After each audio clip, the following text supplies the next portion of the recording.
Stock by করতে যাচ্ছেন, দেখছেন স্টকের প্রাইস একদম টপে রয়েছে। আপনি মনে মনে ভাবলেন যে স্টকটা বাই করলে যদি নিচে আসে, আবার যখন স্টকের প্রাইস একদম নিচে আছে তখন আপনি ভাবছেন যে স্টকটা আমি বাই করার পর যদি অনেক লোয়ার প্রাইসের চলে আসে। তো আপনার আজকে এই কনফিউশন দূর করার জন্য আমি একটা স্ট্র্যাটেজি নিয়ে আলোচনা করব, যেটার নাম হচ্ছে পিরামিড স্ট্র্যাটেজি। আর আমার এক ভিউয়ার্স এই স্ট্র্যাটেজি সম্পর্কে জানতে চেয়েছে, সেই জন্যই আজকের ভিডিওয়ে আলোচনা করছি। তাহলে চলুন দেখে নিই আমাদের এই পিরামিড স্ট্র্যাটেজি থেকে আমরা কি কি বেনিফিটটা পেতে পারি এবং কিভাবে এই স্ট্র্যাটেজিটা আমরা তৈরি করব। স্টক বাই করার জন্য কিভাবে এই স্ট্র্যাটেজিটা আমরা অ্যাপ্লাই করব। তাহলে ভিডিওটা শুরু করা যাক। আমি নিরুপমা শেয়ার শিখো চ্যানেলের পক্ষ থেকে সকল বন্ধুদের স্বাগত জানাই। আর চ্যানেলটি যদি সাবস্ক্রাইব না করে থাকেন তাহলে অবশ্যই চ্যানেলটি সাবস্ক্রাইব করে নেবেন, আর পাশে থাকা বেল আইকনটা প্রেস করে রাখবেন না। আমি ভিডিও আপলোড করার সাথে সাথে আপনাদের কাছে ভিডিওটা পৌঁছে যাবে। আর টেলিগ্রাম চ্যানেলের লিঙ্ক আমি ডিসক্রিপশানে দিয়ে রাখেছি, আপনারা চাইলে জয়েন করতে পারেন। সেখানে রেগুলার আমি মার্কেট নিয়ে আলোচনা করি। আমরা পিরামিড স্ট্র্যাটেজিটা সম্পর্কে জানার আগে পিরামিডটা কীরকম দেখতে হয় সেটা আমরা আগে শেপটা দেখে নিই। মোটামুটি এইরকম একটা শেপে আমরা পিরামিডকে দেখছি যে বেস যে লেভেলটা আছে সেখানটা বেশ বড় হয়, আর সেটাই আস্তে আস্তে ওপরের দিকে যখন যাচ্ছে সেটা একটা সরু হয়ে সেটার লেন্থটা কমতে কমতে একদম একটা পয়েন্টে গিয়ে মিট হয়ে যায়। মার্কেটে কোনো স্টককে আগে থেকে আইডেন্টিফাই করে রেখেছি, সেটা গুড ফান্ডামেন্টাল স্টক, সেটার এখন দেখলাম অনেকটা হাইতে দামটা চলছে। তো একটা হয় যে আপনি সেই হাই প্রাইসে, ধরুন আপনি 10,000 টাকা ইনভেস্ট করবেন, আপনি 100 টাকা দামের শেয়ার আপনি 100টা বাই করে নিয়েছেন। সেক্ষেত্রে আপনার কি হচ্ছে, আর আপনি যদি এই পিরামিড স্ট্র্যাটেজি ইউজ করে আপনার স্টকটা বাই করেন, তাতে আপনার কি বেনিফিটটা হচ্ছে সে দুটোই আমি দেখাবো। প্রথমে আপনি 100টা কোয়ান্টিটি 100 টাকার শেয়ার আপনি 10,000 টাকায় বাই করলেন। এই 10,000 টাকাতেই আপনি 100টা কোয়ান্টিটি এই একই কোম্পানিরই স্টক আপনি বাই করবেন পিরামিড স্ট্র্যাটেজিতে। ধরুন স্টকটা একদম হাই প্রাইসে ট্রেড করছে, তো এই স্টকটা আপনি বাই করতে চাইছেন, কিন্তু আপনি ভাবছেন স্টকটার দাম যদি আরও বেড়ে যায় তাহলে আপনি কিন্তু এখানে বাই করতে চান, অবশ্যই বাই করতে পারেন। তো সেই জায়গায় আপনি 10টা কোয়ান্টিটি 100 টাকা, 10টা কোয়ান্টিটি অর্থাৎ 1000 টাকা আপনি ইনভেস্ট করে দিলেন। দেখা গেল আপনি বাই করার পর কিছুদিন পর স্টকটার একটা কারেকশান এলো, সেই কারেকশানে স্টকটা প্রায় 80 টাকার দামে চলে গেল। সেখানে আপনি 15টা কোয়ান্টিটি বাই করবেন। আবার দেখা গেল স্টকটা সেখান থেকেও আরও কারেকশান হলো, প্রায় 60 টাকার কাছে স্টকটা পৌঁছে গেল। সেখানে আপনি 25টা কোয়ান্টিটি বাই করলেন। তাহলে আপনার হাতে এখনো পর্যন্ত হলো 50টা কোয়ান্টিটি আপনার বাই করা হয়ে গেল, আর আপনার কাছে আছে 50টা কোয়ান্টিটি কিনতে হবে। এবারে দেখা গেল স্টকটা আরও 10 টাকা কারেকশান দেখিয়ে দিল, তো সেক্ষেত্রে দেখা গেল 50 টাকা দামে আপনি 50টা কোয়ান্টিটি বাই করে নিলেন। তাহলে আপনার 100টা কোয়ান্টিটি বাই করা হয়ে গেল, এবং আমরা দুভাবে এখানে বাই করলাম। যদি 100টা কোয়ান্টিটি একসাথে বাই করে থাকি তাহলে আমাদের 10,000 টাকা পুরোপুরি খরচা হয়ে গেল। আর এবারে পিরামিড স্ট্র্যাটেজি ফলো করে আপনি যেটা করলেন সেটা আমরা একবার দেখে নেব।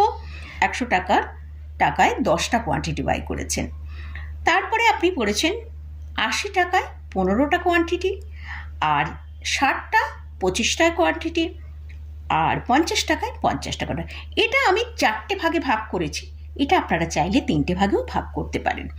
যেহেতু আমি এখানে একটা মিড ক্যাপ ক্যাটাগরি স্টক বা স্মল ক্যাপ ক্যাটাগরি স্টকের উপর বেস করেই এখানে এটা দেখিয়েছি, কারণ আমরা জানি একটা মিড ক্যাপ স্টক বা স্মল ক্যাপ স্টকের রানিং যে কারেকশানটা হয় প্রায় 30%, 40%, এমনকি 50% পর্যন্ত কারেকশান আমরা মিড ক্যাপে দেখতে পাই, এবং স্মল ক্যাপে সেখানে আমরা 70 থেকে 80% পর্যন্ত কারেকশান দেখতে পাই।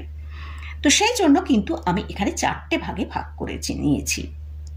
আপনারা চাইলে যদি লার্জ ক্যাপ স্টক হয় সেটাকে আপনারা 3টে ভাগে ভাগ করে নিতে পারেন। তো এবারে আমরা দেখে নিই কি ডিফারেন্সটা হলো। ডিফারেন্সের মধ্যে আমরা দেখতে পাচ্ছি আপনি এখানে 10,000 টাকা যে বাই করেছিলেন, আপনার 10,000 টাকা পুরোপুরি ইনভেস্ট করে ফেলেছিলেন। আর যখন পিরামিড স্ট্র্যাটেজি ফলো করলেন, সেখানে আপনার দেখা গেল যে টোটাল আপনার 100টা কোয়ান্টিটি হয়েছে, টোটাল প্রাইস আপনাকে পে করতে হয়েছে 7,300 টাকায়। তাহলে আপনি এখানে কি কি বেনিফিটটা পেলেন? প্রথম বেনিফিটটা কি পেলেন? আগে যখন আগেরটাই আমি দেখালাম, যদি 10,000 টাকা আপনি একসঙ্গে ইনভেস্ট করে দেন তাহলে সেখানে পুরোপুরি 10,000 টাকা আপনার লাগলো। সেখানে এই স্ট্র্যাটেজি মেনটেন করে, পিরামিড স্ট্র্যাটেজি মেনটেন করে আপনার 7,300 টাকায় কিন্তু 100টা কোয়ান্টিটি বাই হয়ে গেল। তাহলে আপনার হাতে রইল 2,700 টাকা।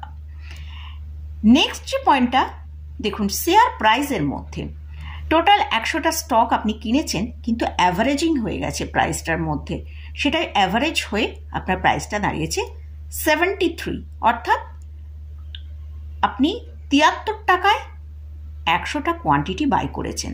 তাহলে আপনি যখন পুরো টাকাটা 10,000 টাকা 100টা কোয়ান্টিটিতে কিনেছিলেন, সেখানে আপনার একটা শেয়ারের দাম পড়েছিল 100 টাকা, আর এখানে আপনার একটা শেয়ারের দাম পড়ল 73 টাকা, অর্থাৎ এখানেও আপনি 27 টাকা কিন্তু একটা শেয়ারের জন্য বাঁচিয়ে ফেললেন। থার্ড পয়েন্ট হচ্ছে, এই যে শেয়ারে আপনি 73 টাকা এই শেয়ারটা বাই করলেন, আর আপনি যদি একসঙ্গে ইনভেস্ট করতেন সেখানে আপনি 100 টাকায় একটা শেয়ারের দাম হতো।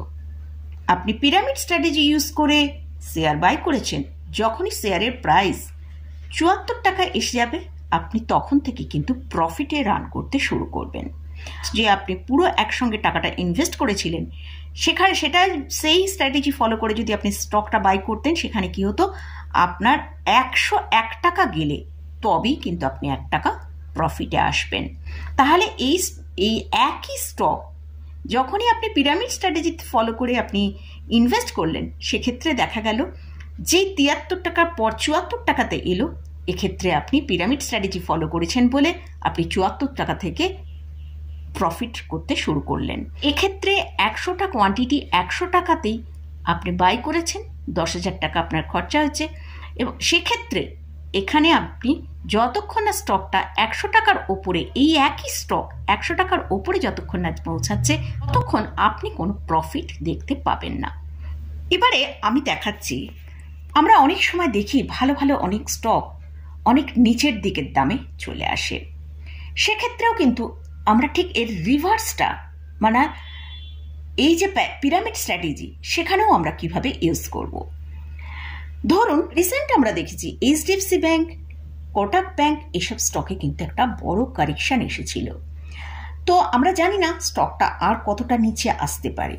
আমরা যখন দেখলাম স্টকটা বেশ অনেকটা নিচে এসেছে, সেখান থেকে আমরা কিন্তু বাই করা শুরু করে দিতে পারি। ধরুন আপনি মোটামুটি ঠিক করে রেখেছেন যে HDFC ব্যাংকে আপনি 50,000 টাকা ইনভেস্ট করবেন, যখনই তাকে কারেকশানে পাবেন। ধরুন স্টকটা আপনার মোটামুটি দেখা গেল 1,290 টাকা পর্যন্ত লো দেখিয়েছে, সেই 1,290 থেকে আপনি বাই করতে শুরু করলেন, কারণ আপনি পুরো কোয়ান্টিটি একসাথে বাই করবেন না, কারণ স্টকটা আরও নিচেও আসতে পারে। তো সেই জন্য আপনি কি করলেন, HDFC ব্যাংক যখন 1,290 টাকা দাম চলছে, তখন আপনি ঠিক করলেন যে টোটাল প্রাইসের 40% আপনি এখানে ইনভেস্ট করবেন, অর্থাৎ 20,000 টাকা এখানে ইনভেস্ট করবেন। সেখানে দেখা গেল আপনার HDFC ব্যাংক 15টা কোয়ান্টিটি বাই হয়ে যাবে, আর বাকি যে 60% থাকছে সেটাকে 3টে ইনস্টলমেন্টে আপনি স্টকটা যেরকম উপরের দিকে যাবে, আপনি একটা মোটামুটি ঠিক করে রেখেছেন স্টকটা 40 টাকা বা 50 টাকা অন্তর অন্তর আপনি সেটাকে বাই করবেন। তো সেটা মাথায় নিয়ে আপনি দেখলেন যে স্টকটা আবার ওপরের দিকে যখন যাচ্ছে, 3 থেকে 4% ওপরের দিকে যাবে, সেক্ষেত্রে আপনি আস্তে আস্তে বাই করবেন। এটা কেন করছেন, যে নিচের দিকে যদি স্টকটা আরও নিচে চলে যায়, তাহলে কতটা নিচে যাবে সেটা আমরা কিন্তু জানি না। তাই যেমন যেমন স্টকটা আস্তে আস্তে রিকভার করছে, আপনি সেখানে বাইটাকেও আস্তে আস্তে করতে থাকবেন। এতেও কিন্তু আপনার স্টক প্রাইসটা ভালো অ্যাভারেজিং হয়ে যাবে। বাকি যে 30,000 টাকাকে বললাম, 10,000 করে 3টে লটে আপনি ভাগ করে নিচ্ছেন। প্রথম যে 10,000 টাকা, সেখানে আপনি 1,330 টাকায় আপনি 7টা কোয়ান্টিটি বাই করলেন 10,000 টাকায়। নেক্সট আপনি দিচ্ছেন, যখন 1,380 টাকায় এলো, সেখানে আপনি আবার 7টা বাই করলেন। আবার 1420 টাকায় যখন গেল সেখানে আপনি 7টা কোয়ান্টিটি অ্যাড করলেন, তাহলে আপনার টোটাল কোয়ান্টিটি 36। অ্যাভারেজিং প্রাইস যেটা এলো সেটা হচ্ছে 1338 টাকা। 1338 টাকায় আপনার 1338 টাকায় আপনি 36টা কোয়ান্টিটি স্টক পেয়ে গেলেন। এতে কি হলো, আপনার পুরোপুরি 50,000 টাকা কিন্তু ইনভেস্টও করতে হলো না। তাহলে এখানে আমরা দেখছি এবারে যদি এই এইচডিএফসি ব্যাংক যত ওপরের দিকে চলে যাবে তত কিন্তু আপনার ভালো প্রফিট হতে শুরু করবে, কারণ আপনার অ্যাভারেজিং হয়েছে 1338 টাকায়। তাহলে এই স্ট্র্যাটেজি মেনটেন করে কিন্তু আমরা ইজিলি, আমরা যদি কনফিউশন থাকি যে কোন স্টকে কখন বাই করব, এখন বাই করা ঠিক হবে কিনা, যদি স্টকটা ফান্ডামেন্টালি গুড হয় তাহলে কিন্তু আমরা ভালো এখানে এই পিরামিড স্ট্র্যাটেজি ফলো করে আমরা কিন্তু ইনভেস্টমেন্ট করতে পারি। তো মোটামুটি আজকে আমি এই স্ট্র্যাটেজিটা আপনাদের সাথে শেয়ার করলাম। তো স্ট্র্যাটেজিটা কেমন লাগলো সেটা একটু আপনারা জানাবেন। এই স্ট্র্যাটেজি মেনটেন করে আপনারা কিন্তু পোর্টফোলিও স্টক বা আপনারা কোনো স্টককে সার্চিং করে রেখেছেন সেই স্টকেও ইনভেস্টমেন্ট স্টার্ট করতে পারেন। তো মোটামুটি আজকের মতন ভিডিওটা এখানেই শেষ করছি। ভিডিওটা যদি ভালো লাগে অবশ্যই লাইক করবেন, শেয়ার করবেন, সাবস্ক্রাইব করবেন। ধন্যবাদ।